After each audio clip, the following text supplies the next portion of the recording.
ए जी बहुत गर्मी हो गया है, एसी नहीं तो कूलर हिला दीजिए,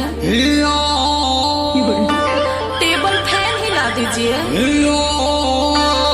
हाथ पंखा हिला दीजिए। तो खाना मांगिएगा, हम भी कहेंगे दो गला।